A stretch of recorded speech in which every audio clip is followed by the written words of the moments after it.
सुमित ठंड में कांपता हुआ घर के अंदर आता है और आते ही अपनी पत्नी साधना से कहता है, साधना जल्दी से लकड़ी जला दो, बहुत ज्यादा ठंड लग रही है। आज तो मालिक ने मानो खून ही चूस लिया हो। बहुत ज्यादा थक गया हूँ, ठंड से हाथ पैर काम ही नहीं कर रहे। अजी लकड़ी कैसे जला दूं जब घर में जलाने के लिए लकड़ियां ही नहीं है। आज पिताजी की तबीयत सुबह से बहुत ज्यादा खराब है।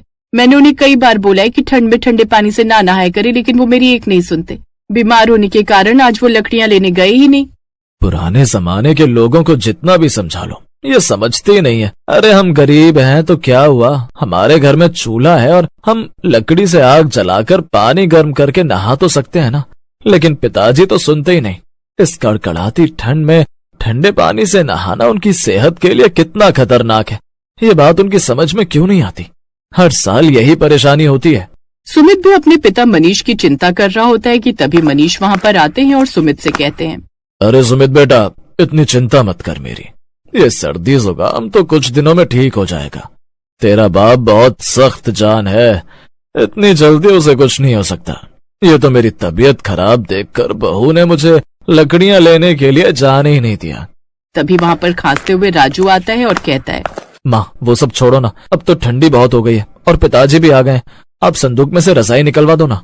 जी हाँ, ठंड बहुत ज्यादा हो गई है और चादर से ठंड खत्म नहीं होती है। वैसे भी चादर बिछ चुके हैं। हमारे घर में एक ही तो रजाई है, उसे निकाल लेते हैं। कम से कम पूरा परिवार उसे ओढ़कर सो तो पाएगा। अब साधना और सुमित मिलकर उस संदूक को खोलते हैं जिसके अंदर रजाई रखी हुई थी। जैसे ही उन्होंने संदूक को खोला, उसमें से 2-4 चूहे निकलकर इधर उधर भागने लगे। साधना ने जैसे रजाई को हाथों में उठाया, वह माथा पीटते हुए कहने लगी, अरे सत्यानाश हो इन चूहों का, एक ही तो रजाई थी हमारे घर में, वो भी इन्होंने खराब कर दी। अब मेरा गरीब परिवार क्या करेगा? इस फटी हुई रजाई में भला ठंड कैसे रुकेगी? अब रात भर ठिठुरना ही हमारी किस्मत में लिखा है। साधना बहू, अब जो है यही है। ठंड में गरीब परिवार की एक ही रजाई है और इसे ही ओढ़ना पड़ेगा, चाहे जैसी भी हो। साधना ने अपने पूरे परिवार के ऊपर वो रजाई डाल तो दी, लेकिन उस रजाई में से बदबू आ रही थी और वो जगह जगह से फट चुकी थी, जिस वजह से पूरा परिवार रात भर ठंड में ठिठुरता रहा और उसे ओढ़ नहीं पाया। राजू रात भर खांसता रहा और सुमित बेचैनी से करवटें बदलता रहा।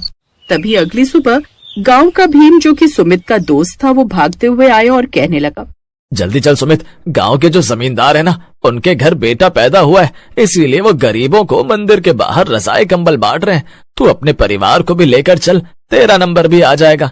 हो सकता है तेरे पूरे परिवार को 4 अलग अलग रजाई मिल जाए। अगर ऐसा ना भी हुआ तो पूरे परिवार के हिस्से में एक रजाई तो आ ही जाएगी। सुमित ये बात सुनकर बहुत ज्यादा खुश हो जाता है और उसके बाद वो अपने पूरे परिवार को लेकर जहाँ जमींदार जी मंदिर के बाहर रजाई कंबल बांट रहे थे वहाँ पहुँच जाता है, जिसके बाद पूरा परिवार ठंड में लाइन में लग जाता है। लेकिन मौसम की मार थी या प्रकृति का अत्याचार कि तभी जोरों से बारिश होने लगती है और उसका पूरा परिवार बारिश में भीगने लगता है। राजू ने कांपते हुए कहा, माँ बहुत ज्यादा ठंड लग रही है। इतनी ठंड तो हमारी उस झोपड़ी में भी नहीं लगती जिसमें जगह जगह छेद हो रहे हैं। माँ कुछ करो ना।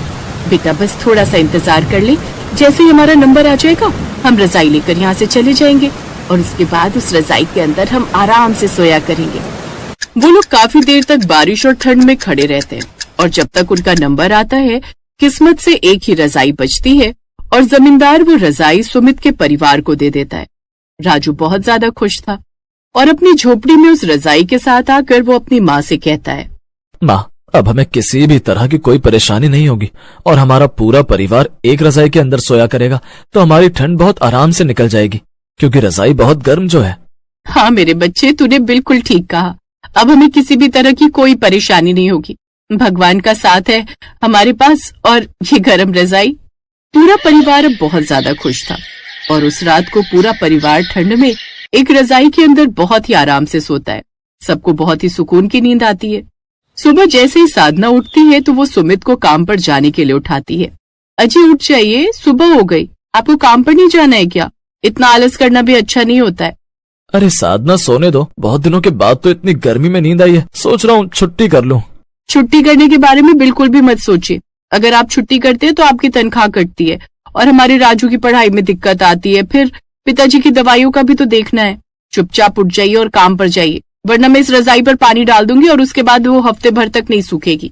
सुमित ये बात सुनकर डर जाता है और चुपचाप उठकर काम पर चला जाता है। वहीं मनीष दोपहर में लकड़ियां काटने चला जाता है। राजू स्कूल गया हुआ था और साधना ने सोचा अभी तो घर पर कोई भी नहीं है, क्यों ना मैं अपनी नई रजाई को थोड़ी देर धूप लगने के लिए धूप में डाल दूं। इस बहाने ये थोड़ी ठीक हो जाएगी। वैसे भी इतनी मेहनत से मिली है, थोड़ी देर धूप में रहेगी तो इसकी नमी दूर हो जाएगी और ये और भी आरामदायक लगेगी। साधना ये बोलकर अपनी रजाई को बाहर रस्सी पर धूप में डाल देती है ताकि उस पर थोड़ी सी धूप लग जाए और वो ठीक हो जाए, और साधना घर के काम करने लगती है। थोड़ी देर के बाद राजू आ जाता है और उसका भी खेलने की वजह से रजाई पर ध्यान नहीं जाता, और सुमित आकर खाना खाता है और वो भी रजाई के बारे में नहीं पूछता। रात के समय जब सोने की बारी आती है तो मनीष ने कहा, अरे बहू रजाई कहाँ है? हमारी रजाई तो लाओ, उसके बिना तो हमें नींद नहीं आएगी। वैसे भी वो रजाई कहीं नजर नहीं आ रही। पिताजी मैंने वो रजाई धूप में रख दी थी ताकि वो थोड़ी ठीक हो जाए, मैं अभी लेकर आती हूँ। साधना जैसे ही बाहर उस रजाई को देखने के लिए जाती है तो उसे वो नजर नहीं आती। ये देखकर वो बहुत ज्यादा घबरा जाती है और जोरों से चीखती है। उसके चीखने की आवाज सुनकर उसका पूरा परिवार बाहर आता है और सुमित कहता है, क्या बात हो गई है साधना? तुम इस तरह चीख क्यों रही हो? सब कुछ ठीक तो है ना? कुछ भी ठीक नहीं है जी, देखो ना हमारी रजाई चोरी हो गई। ठंड में पूरा परिवार एक रजाई का इस्तेमाल कर रहा था, अब हम क्या करेंगे? साधना बहुत रोती है लेकिन उन लोगों को वो रजाई नहीं मिलती। मनीष, सुमित और राजू जगह जगह जाकर उस रजाई को ढूंढने की कोशिश करते हैं लेकिन वो सब नाकाम होते हैं। अब पूरा परिवार ठंड में ठिठुर रहा होता है और सुमित कहता है, क्या जरूरत थी साधना तुम्हें वो रजाई धूप में रखने की? वैसे भी नई रजाई को धूप में कौन रखता है? तुम्हारी वजह से देखो आज हमारा परिवार फिर से ठंड में ठिठुर रहा है और हमारे पास कोई रास्ता नहीं है। हम तो फिर भी गुजारा कर लेंगे लेकिन राजू का क्या होगा? जी मुझे क्या पता था कि इस घर में इंसानों से ज्यादा चोर रहते हैं, जिसे इस गरीब परिवार पर थोड़ा भी तरस नहीं आएगा और वो ऐसा काम करेंगे। मेरी एक छोटी सी गलती ने आज हमें फिर उसी पुरानी भयानक ठंड के हवाले कर दिया है। पूरा परिवार ठंड में तड़प रहा होता है कि तभी जमींदार वहाँ पर आता है और कहता है, अरे सुमित कैसा है तू? और तुम सब लोग इतना परेशान क्यों नजर आ रहे हो? आपको क्या बताएं जमींदार जी, पूरे परिवार में ठंड से बचने के लिए एक ही रजाई थी, वो भी आपने दी थी। आज वो रजाई भी बाहर से चोरी हो गई, अब हमारा क्या होगा?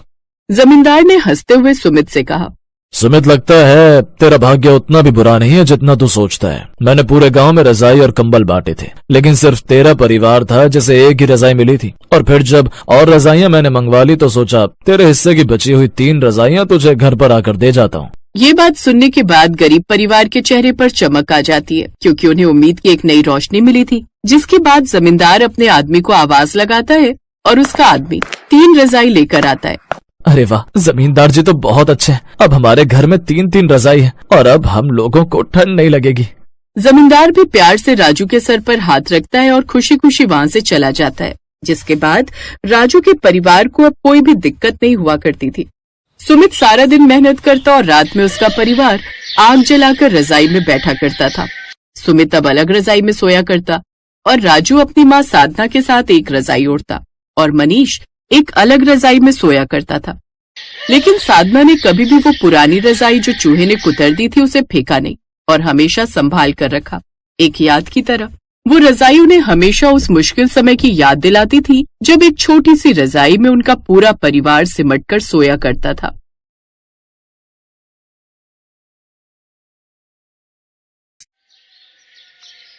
ममता जैसे ही ब्याह कर अपने ससुराल पहुंची तो देखा उसके ससुराल में चारों तरफ दीवारें थी, बहुत सारे कमरे थे, हर कमरे में बेड था, अलमारी थी, बहुत अच्छा किचन भी बना था, लेकिन पूरे घर में कहीं पर भी छत नहीं थी। ये देखकर ममता दंग रह गई। इस घर में सब कुछ है लेकिन छत क्यों नहीं है? देख बहू, ये हमारे घर की परंपरा है। ये बात ममता को थोड़ी बेवकूफी भरी लगी, लेकिन परंपरा के नाम पर उसने कुछ नहीं बोला। ससुराल में पति विक्रम के अलावा उसके सास, ससुर, जेठ और ननद थे। जेठानी अब इस दुनिया में नहीं थी। खैर, पहली रसोई की रस्म में जब वो किचन में खाना बना रही थी तब, हे भगवान, यहाँ तो सीधा धूप आ रही है, ऐसे तो मैं यहाँ मर जाऊंगी। वो गर्मी बर्दाश्त नहीं कर पाई और तुरंत बेहोश होकर गिर गई। तभी वहाँ पर उसका पूरा परिवार आ गया। आजकल की लड़कियों में दम ही नहीं होता। पायल, एक बाल्टी पानी भर के डाल दे, इससे होश आ जाएगा। फिर जल्दी से बोल, खाना बनाए। हाँ, बहुत तेज भूख लगी है हमें। हाँ पापा। पायल ने एक बाल्टी भरकर पानी ममता के ऊपर डाल दिया जिससे उसे होश आया। ममता को उन लोगों का बिहेवियर ठीक नहीं लगा। किसी तरह उसने खाना बना लिया और सबने खा भी लिया। आज विक्रम और ममता की सुहाग रात थी। सुहाग रात मनाने के बाद जैसे ही उनकी आंख लगी वैसे ही अचानक मूसलाधार बारिश होने लगी। सारा बिस्तर, सारा सामान गीला होने लगा। ममता तुरंत भागकर घर के बाहर निकल गई और किसी दूसरे के घर के बाहर छप्पर के नीचे बैठ गई। तभी वहाँ पर उसके ससुराल वाले आ गए। बदतमीज औरत है, ना गर्मी बर्दाश्त होती ना बारिश है, दूसरों के घर के बाहर आकर बैठ गई। ऐसी औरतों को तो बेल्ट से मारना चाहिए। मैं बेल्ट लेकर आती हूँ, बिना मारी ये सुधरेंगी नहीं। और रहने दो पायल, मेरे पास बेल्ट है। अपने ससुराल वालों का ये रूप देखकर ममता दंग रह गई। आसमान में बिजली कड़कने लगी, आंधी तूफान आ गया। ससुराल वाले ममता को घसीटकर वापस घर के अंदर ले गए और सारी रात वो लोग बारिश में सोए। लेकिन ममता को नींद नहीं आ रही थी। वो सुबह तक ऐसे ही बैठी रही। फिर दोपहर को उसका परिवार कहीं चला गया। मेरे ससुराल में तो हर कोई बदतमीज है। पूरे गांव में हर किसी के घर में छत है, सिर्फ हमारे घर में नहीं। पता तो करना ही पड़ेगा। ममता अपने घर के बाहर खड़ी हो गई। तभी वहाँ से कुछ औरतें गुजरी। ममता ने उन औरतों को बुला लिया। सुनिए, मैं आप लोगों से एक बात जानना चाहती हूँ कि हमारे घर में छत क्यों नहीं है? क्या सच में हमारे परिवार की ऐसी कोई परंपरा है? लगता है तेरे ससुराल वाले बाहर ऐश करने गए, इसीलिए तू हमसे बात कर पा रही है। बहू, तुम्हारे ससुराल वालों ने कई बार छत बनवाने की कोशिश की, लेकिन हर बार छत गिर जाती थी। बहुत सारे मिस्त्री, इंजीनियर, बहुत सारे तांत्रिकों ने भी कोशिश की, लेकिन जितनी बार वो लोग छत बनवाते थे, छत खुद ब खुद गिर जाती थी। लेकिन इसके पीछे कारण क्या हो सकता है? बहू, जब से तुम्हारी जेठानी ये दुनिया छोड़कर गई है ना, तब से ये घटनाएं हो रही हैं। वरना उसके पहले तो इस घर में भी छत थी। अब हम लोग चलते हैं, वरना अगर धोखे से तुम्हारे ससुराल वालों ने देख लिया तो तुम्हें बहुत मारेंगे। इतना बोलकर वो औरतें वहाँ से चली गयी। फिर धीरे धीरे शाम हो गई और ममता ने खाना बनाकर रख लिया। तभी उसके ससुराल वाले पी कर आए। सब लोग खाना खाने लगे। ये कैसा बेहुदा खाना बनाया है? तेरे माँ बाप ने तुझे खाना बनाना नहीं सिखाया क्या? है वे? चलो आज इसे कमरे में बंद करके खूब मारते हैं। बहुत दिनों से हाथ साफ नहीं किया। सही कह रही हो माँ, आज 2-4 हाथ तो मैं भी लगाऊंगी उस चुड़ैल को। नहीं, ऐसा मत कीजिए, दोबारा ऐसी गलती नहीं होगी। चुप कर बेगारा औरत, हम माफ नहीं करने वाले हैं। हमारे हाथों में खुजली हो रही। सारा परिवार मिलकर ममता को मारने लगा। ममता जोर जोर से चिल्लाने लगी। तभी अचानक आसमान में बिजली कड़की और बहुत तेज घनघोर बारिश होने लगी। तो इस तरह ममता पर वो लोग हर दिन जुल्म करने लगे। दोपहर में खाना बनाते वक्त गर्मी की वजह से वो बेहोश भी हो जाती थी और जब भी पानी बरसता था तो रात भर वो पानी में भीगती रहती थी। उसकी हालत बहुत खराब हो चुकी थी। फिर एक रोज जब उसके ससुराल वाले कहीं गए हुए थे, तब मेरे ससुराल वालों का जरूर कोई न कोई रहस्य है।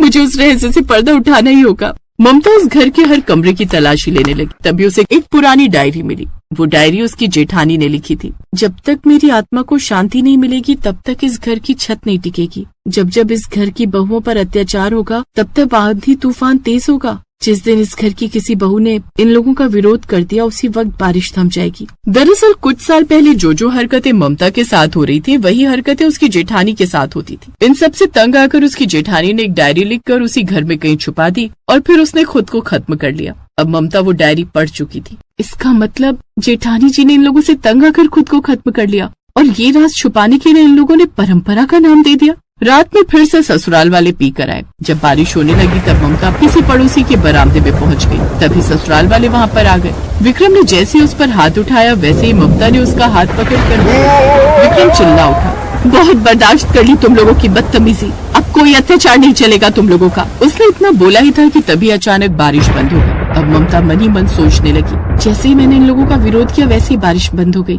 इसका मतलब डायरी में जो लिखा है वो सच है। जेठानी जी की आत्मा यहीं कहीं है। अगले दिन ममता ने ससुराल वालों को घर के अंदर सबको रस्सी से बांध दिया। फिर वो बाहर गई। फिर ढेर सारे मिस्त्री और छत बनाने का सामान लेकर आ गई। तभी मिस्त्री बोला, बहन जी, फालतू पैसा खर्च मत करो। इस घर में हमने कई बार छत बनाने की कोशिश की, लेकिन वो टिकी नहीं। या तो आज छत टिकेगी या इन लोगों पर ही गिर जाएगी। उसके ससुराल वाले डर गए। बहू ऐसा मत कर, अगर तूने छत बनाई तो पूरी छत हम लोगों के ऊपर ही गिर जाएगी। चुप कर बुढ़िया। जेठानी जी, आप जहाँ भी हो, आज मैं आपको मुक्ति दिला कर रहूंगी। ये सारे लोग छत के नीचे दबकर मर जाएंगे आज। धीरे धीरे मिस्त्रियों ने छत बनानी शुरू कर दी। इधर उसके ससुराल वाले, बहू हमें माफ कर दे, आज के बाद हम तुझ पर कोई अत्याचार नहीं करेंगे। सिर्फ मुझ पर? आज के बाद किसी बहू पर, किसी औरत पर अत्याचार नहीं करेंगे। हम सब पीना भी छोड़ देंगे। थोड़ी देर में छत बनकर तैयार हो गई, पर इस बार गिरी नहीं। आंधी तूफान बारिश सब होने लगा, फिर भी छत नहीं गिरी। तभी वहाँ जेठानी की आत्मा प्रकट हुई। ममता, आज इन लोगों ने माफी मांगी, तुमने इन्हें सुधार दिया, इसलिए अब मेरी आत्मा को शांति मिल गई है। लेकिन अगर आज के बाद किसी औरत पर अत्याचार किया तो ये छत तभी गिरेगी जब तुम सब नीचे सो रहे होगे। हमें माफ कर दो राधा, आज के बाद ऐसा कुछ नहीं होगा। उसकी आत्मा गायब हो गई। उस दिन के बाद सब खुशी खुशी रहने लगे। Thanks for watching.